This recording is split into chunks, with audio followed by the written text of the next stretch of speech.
Hello student,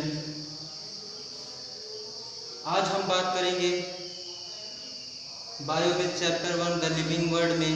कल हमारा जो कल का टॉपिक था diversity in the living world, diversity in the living world, उसमें हम आगे आज जानेंगे। कल हम कहाँ तक पढ़े थे? Need of classification. थोड़ा मौसम खराब होने की वजह से कल ज़्यादा नहीं बात हो पाई उस पर। तो नीड ऑफ क्लासिफिकेशन, क्लासिफिकेशन की आवश्यकता क्यों पड़ी, ये पिछले वीडियो में आपको बताया जा चुका है कि हमें पढ़ने में सहायता हो।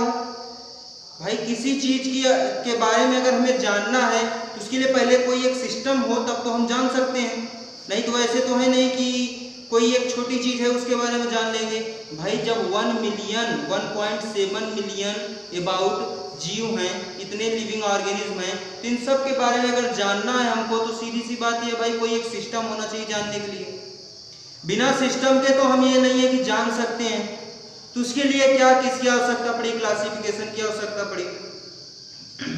उस क्लासिफिकेशन में हमने ये देखा कि क्लासिफिकेशन में जो भी जीव रखे जाते हैं, कैसे रखे जाते हैं, एक समूह में रखे जाते हैं, उसे ही क्लासिफिकेशन कहते हैं।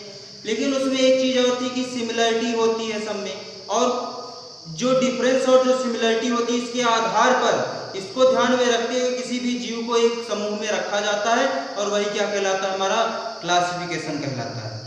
ओके, क्लासिफिकेशन की आवश्यकता क्यों पड़ी? जिससे पढ़ने में हमें आसानी हो, उसके साथ साथ उनके अनुकूलन के बारे में हम जान सकें कि वो कैसे अनुकूलित रहते हैं, कैसे अपने आप को उस वातावरण में ढाल रहे हैं, इसके बारे में भी जानने के लिए हमको किसकी आवश्यकता पड़ी? क्लासिफिकेशन की। तो उसके आगे अब बात आती है टेक्सोनॉमी और सिस्टमैटिक क्या है। टेक्सोनॉमी क्या है? टेक्सोनॉमी क्या है? जिसे हम हिंदी में वर्गीकी कह सकते हैं। ये भी क्या है, इसमें भी हम बताएंगे वर्गीकरण के बारे में ही बताएंगे, क्योंकि बात हो रही केवल डाइवर्सिटी की, जो इनमें विविधता है क्यों है, भिन्नताएं क्यों हैं, इसके बारे में ही बात हो रही। तो वर्गीकरण की बात तो आएगी ही भाई। The branch of science that deal with the principle and procedures of identification, nomenclature and classification of organisms called taxonomy. Taxonomy क्या है? विज्ञान की वह शाखा है जिसके अंतर्गत हम क्या करते हैं? सिद्धांतों को पढ़ते हैं और उसके साथ साथ उनमें जो भी कार्य हो रहे हैं उनके बारे में पढ़ते हैं, यानी उनकी पहचान कैसे हो रही है, इसके लिए जो सिद्धांत है या फिर जो भी कैसे उनकी पहचान की जाए, इसके बारे में पढ़ सकते हैं। उनको नाम कैसे दिया जाए तथा उनका वर्गीकरण कैसे किया जाए, उसे ही क्या कहा जाता है? टेक्सोनॉमी। उसे ही क्या कहा जाता है? वर्गीकी कहा जाता है। समझ में आई बात? टेक्सोनॉमी शब्द को सबसे पहले किसने दिया था? एपी कैंडोले। एपी कैंडोले ने सन 1813 ईस्वी में टेक्सोनॉमी शब्द की खोज की थी, टेक्सोनॉमी शब्द दिया था। ओके, उसके बाद सिस्टमैटिक क्या है? The branch of science that deal with the identification, nomenclature, classification and evolutionary history of an organism. थोड़ा अंतर है, उससे थोड़ा हट के है बस। उसमें क्या था? उसमें हम ये बताते थे, यानी टेक्सोनॉमी क्या थी? जो कि हमें उनके सिद्धांत को बताती थी।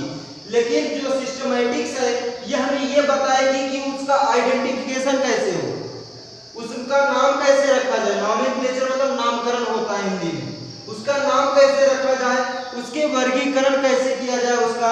उसके साथ साथ जो भी जीव हैं उसमें जो जैविक विकास हुए हैं, जो प्राचीन जो ऐतिहासिक विकास हुए हैं जीवों में, उनको कैसे जाना जाए। तो इसके लिए हम क्या करते हैं? सिस्टमैटिक्स पढ़ते हैं। ओके, सिस्टमैटिक के अंतर्गत एक ऐसी शाखा है साइंस की जो कि बताती है हमें कि उसका पहचान उसकी कैसे करें, उसमें उसका नाम कैसे रखा जाए, उसका वर्गीकरण कैसे किया जाए, और उसके साथ साथ उसमें जो भी विकास हुए उनको भी वो बताती है। लेकिन वहीं अगर टेक्सोनॉमी देखा जाए तो टेक्सोनॉमी क्या करती है? केवल उनके सिद्धांत को बताती है। यानी अगर हमें पहचानना है कि ये क्या है, ये डॉग है, तो उसको पहचानने के लिए जो भी सिद्धांत आया वो टेक्सोनॉमी से आया। लेकिन उसकी पहचान कैसे करें, ये कैसे आया? सिस्टमैटिक से आया। यानी ये बताई कि ये कुत्ता ही है, ये डॉग ही है। समझ में आई बात? तो यही दोनों में डिफरेंस है, बाकी है तो थोड़ा बहुत मिलके एक ही चीज है, बहुत ज्यादा डिफरेंस नहीं है। ये केवल सिद्धांत बताएगी और ये बताएगी कि ये इसकी पहचान करने का तरीका जो भी आता है वो सिस्टमैटिक से आएगा, लेकिन ये क्या है, एक सिद्धांत है जिसके जरिए हम देख सकते हैं कि ये चीज है, उसकी पहचान कर सकते हैं। टेक्सोनॉमी की बहुत सी शाखाएं होती हैं, जैसे कि अगर एडीनोमी ब्रांच ऑफ टेक्सोनॉमी, टेक्सोनॉमी जो है इसकी शाखाएं बहुत होती हैं, various branch of taxonomy in science. जैसे कि कुछ नाम दिए गए, जैसे क्लासिकल टेक्सोनॉमी हुई, नेचुरल टेक्सोनॉमी हुई, साइटोटेक्सोनॉमी हुई। ये क्या है, जैसे क्लासिकल टेक्सोनॉमी हम ले लें, नेचुरल टेक्सोनॉमी ले लें, तो नेचुरल टेक्सोनॉमी का मतलब क्या है भाई, अगर किसी टेक्सोनॉमी के सामने नेचुरल जुड़ गया तो इसका मतलब प्रकृति के बारे में अगर कोई भी सिद्धांत आ रहा है तो क्या कहलाया, नेचुरल टेक्सोनॉमी। वो कैसा सिद्धांत होगा, वो सिद्धांत आइडेंटिफिकेशन, नॉमेनक्लेचर और क्लासिफिकेशन, इन तीनों पर निर्भर करेगा। ठीक है, इसको आप नोट कर लीजिए।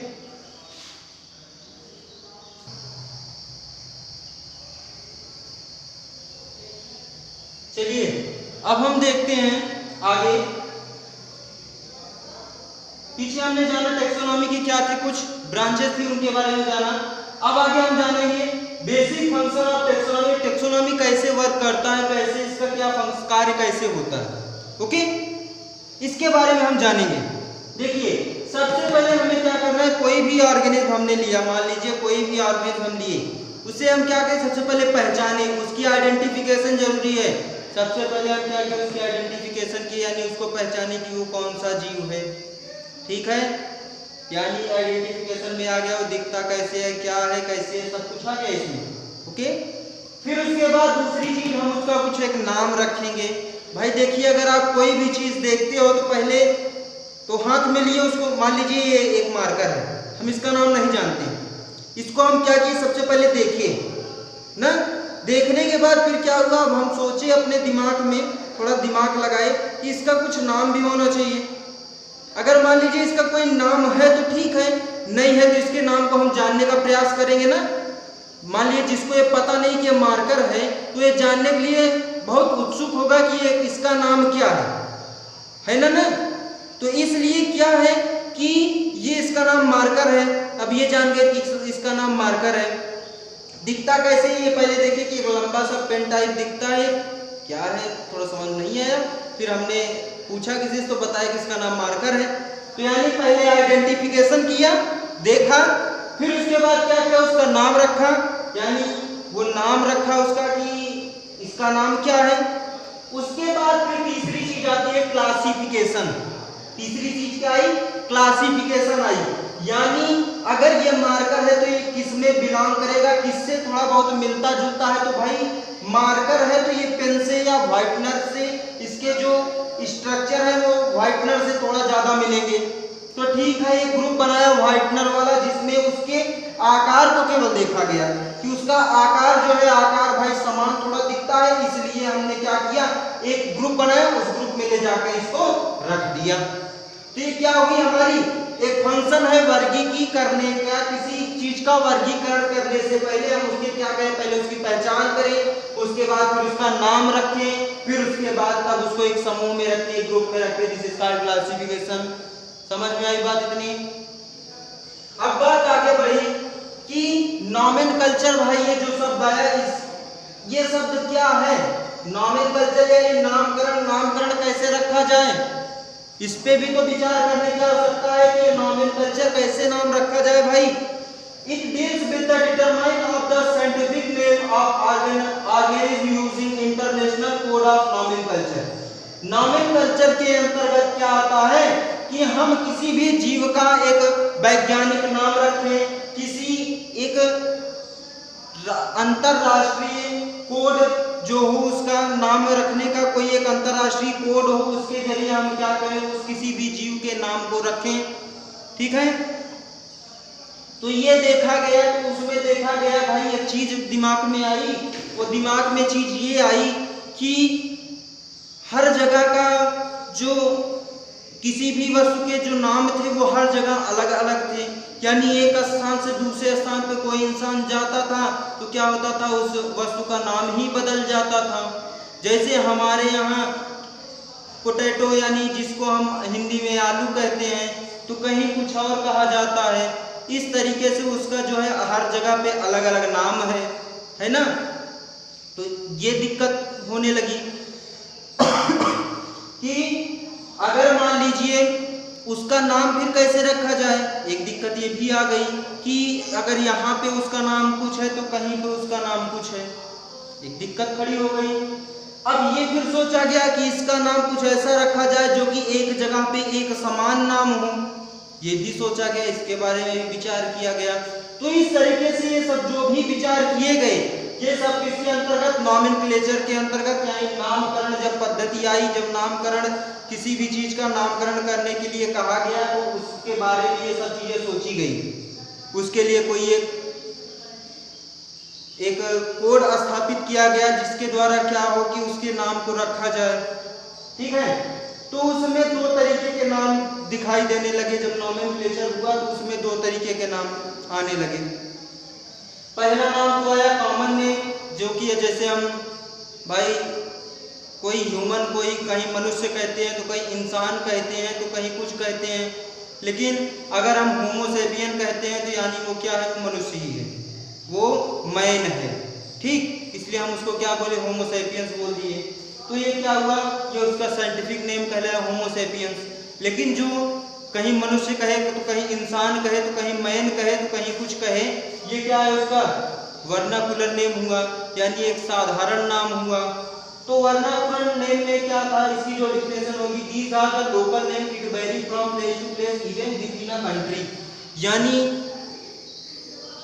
वर्नाकुलर जो नेम है ये क्या है, एक साधारण नाम है, जो कि कैसा नाम है, हर एक स्थान से दूसरे स्थान पे, एक जगह से दूसरे जगह जाने पर वो चेंज हो जा रहा है। This is called a vernacular name.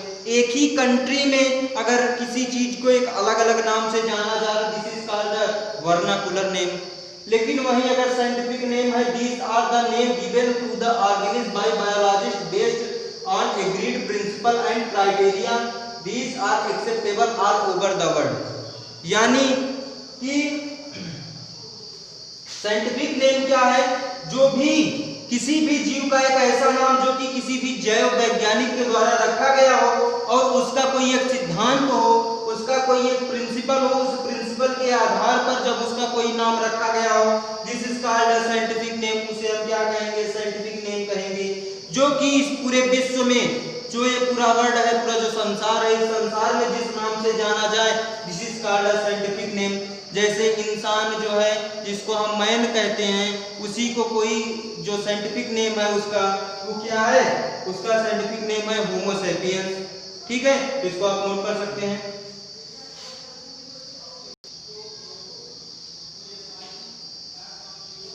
देखिए, अगर मान लीजिए हम वर्नाकुलर नेम की बात करें, अगर मान लीजिए हम वर्नाकुलर नेम की बात करते हैं, जैसे क्या ये एक वर्नाकुलर नेम है। वर्नाकुलर के बारे में थोड़ा हम जान लेते हैं विस्तार पूर्वक कि वर्नाकुलर क्या है। इसके बारे में थोड़ा जानने के लिए हम क्या करेंगे, थोड़ा कुछ पॉइंट है उनको देखेंगे। वर्नाकुलर के बारे में बात हो रही थी, यानी वर्नाकुलर नाम भाई हर जगह का अलग अलग है, ये तो समझ में आया। जैसे कि कुछ बायोलॉजिस्ट हैं जो कि ये कहते हैं कि वर्नाकुलर नेम थोड़ा कंफ्यूजन हो जाती है। भाई अगर हम कहीं जाएंगे तो कुछ और नाम है, तो कहीं जाएंगे तो कुछ और नाम है, जिससे कंफ्यूजन होने लगती है। जैसे हम कुछ पॉइंट देखते हैं, कुछ एग्जाम्पल लेते हैं। Silver fish, jelly fish, cattle fish, star fish. नाम सबका फिश फिश है तो सब मछली, लेकिन क्यों इनको एक जो पीसीस का ग्रुप है, जो एक मछलियों का ग्रुप है, उसमें क्यों नहीं रखा गया? भाई सबके साथ फिश फिश तो लगा है, सब मछली ही है, लेकिन अगर इनको उस फिश के ग्रुप में नहीं रखा गया तो इसका कोई ना कोई कारण है ना, कि क्यों इसको हम क्या किए, फिश के ग्रुप में नहीं रखे। क्योंकि ये क्या थी, ट्रू फिश नहीं थी, ये सत्य मछलियां नहीं थी। हैं तो मछली ठीक है, हम मान लिए मछली हैं, लेकिन जो मछली में कैरेक्टर होते हैं वे सारे कैरेक्टर कैटल फिश में, स्टार फिश में और हमारा जेली फिश हो गई, सिल्वर फिश हो गई, इन सब में देखने को नहीं मिला, इसलिए हम क्या किए, उनको इस ग्रुप में नहीं रखे।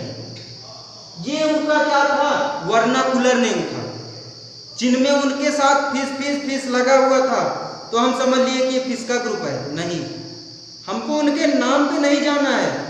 किस नाम पे जाना है, साइंटिफिक नेम पे जाना है। अगर साइंटिफिक नेम आप जान गए तो इसका मतलब कॉमन नेम आप आसानी से जान सकते हो। अगर नहीं जान पाओगे तो हर जगह का अलग अलग नाम है, तो हम केवल साइंटिफिक नेम जान रहे हैं तो हमको परेशानी नहीं होगी, हम हर चीज को जान सकते हैं, यानी ये चीज है। ठीक है।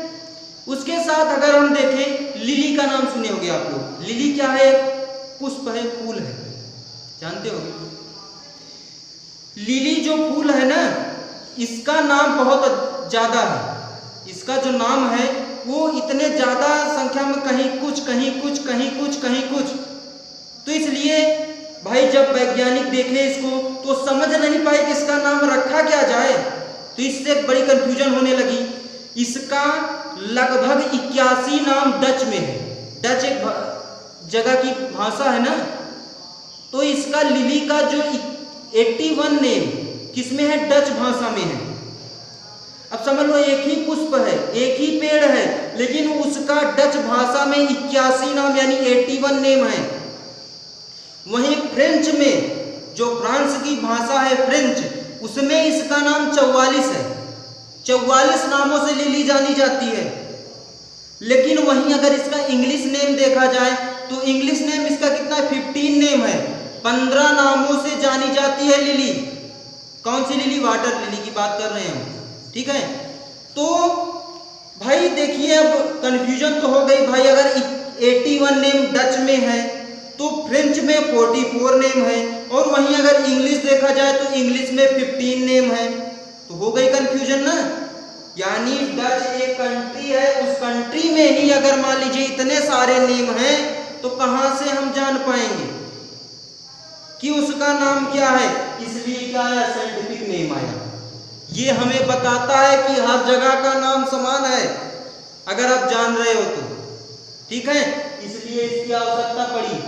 ये किस पर आधारित है, प्रिंसिपल पर आधारित है, किसी ना किसी सिद्धांत पर आधारित है। इसलिए इसमें कुछ ना कुछ सिद्धांत लगा हुआ है कि यानी उसका नाम अगर ऐसा रखा गया तो इसलिए रखा गया, ठीक है। तो इसलिए हम क्या कर सकते हैं, इस नाम से पूरे ऑल वर्ल्ड में जान सकते हैं, लेकिन इस नाम से जहां पे जैसा नाम है वैसे ही हम जान सकते हैं इसको। एक प्लांट और ले लेते हैं, मिमोसा पुदिका का नाम सुना होगा आपने। सेंसिटिव प्लांट है ये, जिसको हम हिंदी में छुई मुई कहते हैं,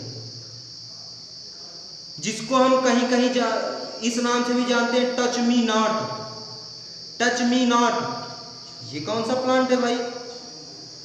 एक क्वेश्चन हमारे दिमाग में आ गया कि ये प्लांट टच मी नॉट, कोई प्लांट तो ऐसे नहीं समझ में आ रहा है, कहीं छुई मुई बता दिए, तो इससे हमको थोड़ी कंफ्यूजन हो गई ना। लेकिन अगर वही हम अगर इसका नाम मिमोसा पुदिका कह दे तो कोई दिक्कत नहीं, साइंटिफिक नेम है भाई मिमोसा पुदिका। अगर आप कह रहे हो तो पूरे वर्ल्ड में इसका नाम यही ही है, ना कि ये इंडिया में अलग, ऑस्ट्रेलिया में अलग, श्रीलंका में अलग, तो कहीं अलग, ऐसा नहीं होगा। क्योंकि इसका नाम केवल और केवल एक ही है, जो है मिमोसा पुदिका, ओके, जिसे हम सेंसिटिव प्लांट के नाम से जानते हैं। टच मी नॉट के नाम से भी जानते हैं, उसके साथ छुई मुई के नाम से भी जानते हैं, ठीक है। तो बात समझ में आई, क्या है वर्नाकुलर नेम, क्यों फेमस नहीं हुआ, क्यों इसको पूरे विश्व में वर्नाकुलर नाम से क्यों नहीं जाना जाता सबको। क्योंकि उसका कारण यही है कि अलग अलग जगह पे इसको अलग अलग नाम से जाना जाता है, इसलिए वर्नाकुलर नेम हटा के वहां पे हमको साइंटिफिक नेम रखना पड़ा, जो कि पूरे विश्व में केवल एक नाम हो, अलग अलग नाम ना हो, ठीक है। इसके लिए कई सारी इंटरनेशनल कोड यानी कुछ अंतरराष्ट्रीय कोड जो कि स्थापित की गई, जो कि क्या कहेंगी, इस कोड को बताती हैं, इस कोड को बताएंगी, जो जैसे कि हम एक ले लेते हैं आईसीएन यानी इंटरनेशनल कोड ऑफ नॉमेनक्लेचर। ये जो नॉमेनक्लेचर का ये जो संस्था है, इस संस्था में हम एल्गी, फंगी, उसके साथ साथ प्लांट के बारे में भी जानते हैं। थोड़ा बहुत इनमें बताया गया है कि इनका नाम कैसे रखा जाए। उसके साथ साथ ICZN यानी international code of zoological nomenclature, उसके बाद ICNB international code of nomenclature of bacteria, और ICNCP international code of nomenclature for cultivative plant, उसके साथ ICTV international committee on taxonomy of virus. तो इसलिए ये सारी जो संस्थाएं हैं, थोड़ा नाम उनका लिख लेते हैं, हम इसको इरेज कर रहे हैं। देखिए, तो ये कुछ हमारे कुछ इंटरनेशनल कोड हैं जिनके जरिए क्या दिया गया कि किसी भी जीव का जो नॉमेनक्लेचर, जो नामकरण दिया गया वो इन्हीं सभी संस्थाओं के द्वारा दिया गया है। इसमें पहली संस्था क्या है? ICN है, इंटरनेशनल कोड ऑफ नॉमेनक्लेचर। ये क्या है? सबकी, यहाँ पे क्या होता है, सभी जीवों के जो नाम होते हैं उन नाम को देखा जाता है, यानी कि क्या नाम उसके रखने हैं, क्या नहीं रखने हैं, ICN में। ठीक, उसके बाद ICZN है, ये भी क्या है, उसी की ब्रांच है, जिसमें कि क्या होता है, नामकरण रखा किया जाता है, किसी भी जीव का नामकरण इसमें किया जाएगा। अगर जूलॉजिकल कहीं पे आता है तो इसका मतलब क्या है? जूलॉजिकल का मतलब यानी कि यहाँ पे जिसका भी नामकरण होगा वो कौन क्या होगा? एक जीव होगा। जीव का मतलब प्राणी, कोई प्राणी होगा तो उसका नामकरण कहाँ पे होगा? ICZN में होगा। लेकिन अगर मान लीजिए वहीं कोई बैक्टीरिया होगा तो उसका नामकरण कहाँ पे होगा? ICNB में होगा। लेकिन वहीं अगर हम सबसे पहले नॉमेनक्लेचर में देखे थे तो यहाँ पे फंगी हो गए, हमारे एल्गी हो गए, उसके साथ साथ जो प्लांट होते हैं उनका जो नामकरण किया जाता है, कहाँ किया जाता है? ICN में किया जाता है। इसमें कौन आएगा? एनिमल्स आएंगे, जितने भी एनिमल्स हैं वो सारे एनिमल्स ICZN नामक संस्था में उनका नामकरण होगा। वो चाहे मैन हो, चाहे वो कोई डॉग। ओके, ICNB में जितने भी बैक्टीरिया होंगे, बैक्टीरिया चाहे जो भी बैक्टीरिया हो वो सारे, चाहे वो लैक्टोबैसिलस हो बैक्टीरिया में, चाहे वो कोई अन्य बैक्टीरिया हो, सबका नामकरण कहां से होगा? ICNB में होगा। उसके बाद चौथा पॉइंट है ICNCP। यहाँ पे क्या होगा? जितने भी प्लांट जो कि कल्टीवेटेड किए जाते हैं, जो कि उगाए जाते हैं, उन सब का नामकरण कहाँ पे होगा? ICNCP में होगा। ICTV में क्या होगा? यहाँ पे international committee of taxonomy of virus, यहाँ पे जो वायरस होते हैं उनके नामकरण कहाँ पे होता है? ICTV में होता है। यानी जैसे कि आपके यहाँ भी कोरोना चल रहा है, जो ये कोरोना का नामकरण हुआ कहाँ से? कोविड-19 ICTV ने किया था। ओके, तो इसलिए ये सारी संस्थाएं हैं जो कि क्या करती हैं? किसी भी जीव के, किसी भी ऑर्गेनिज्म का क्या करती है? नामकरण करती है। कैसा नामकरण? Scientific name. साइंटिफिक नेम यानी जंतु वैज्ञानिक नाम, जिसको हम वैज्ञानिक नाम से जान सकते हैं, जो कि ऑल वर्ल्ड में एक नाम से जाना जाएगा। वह नाम केवल एक होगा और वो किसके द्वारा दिया जाएगा? इन सभी पांचों संस्थाओं के द्वारा। समझ में आई बात? तो हम यहाँ पे आज अपनी बात को यहीं पे समाप्त करते हैं। तो अभी तक हमने जो कुछ भी पढ़ा उस पर केवल आप एक नज़र डालिएगा और उसको समझने का प्रयास करिएगा। थोड़ा NCERT बुक भी उठा के पढ़िएगा। अगर कोई भी चीज़ नहीं समझ में आती है तो कमेंट बॉक्स में जरूर टाइप करिएगा। Thank you.